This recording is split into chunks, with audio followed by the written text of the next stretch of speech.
এরপর প্রশ্ন হলো, কাশ্মীরে সম্প্রতি পর্যটকদের উপর হামলা হয়েছে নিয়ে ভারত হিন্দুত্ববাদী জোশ উত্তাল। এই ধরনের হামলা সম্পর্কে ইসলামের বক্তব্য কি?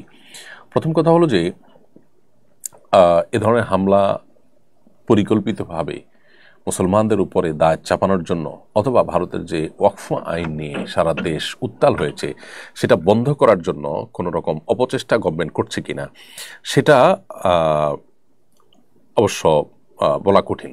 সেটা হওয়ার সম্ভাবনা খুব জোরালো।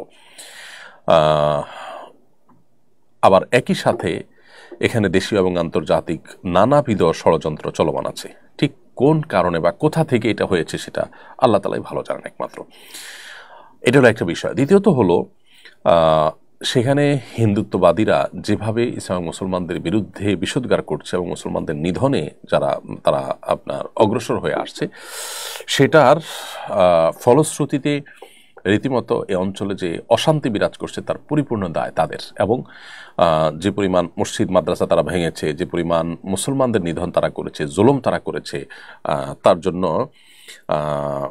অবশ্যই ভারতের হিন্দুত্ববাদ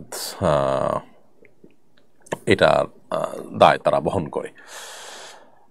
অতএব এ ধরনের হামলা করে উদরপিণ্ডি বুদর ঘাড়ে চাপানোর যে প্রচেষ্টা তাদের মধ্যে আছে, সেই প্রচেষ্টা বোঝার জন্য বা সেটা বোঝার জন্য নতুন করে পণ্ডিত হওয়ার কোনো প্রয়োজন নেই।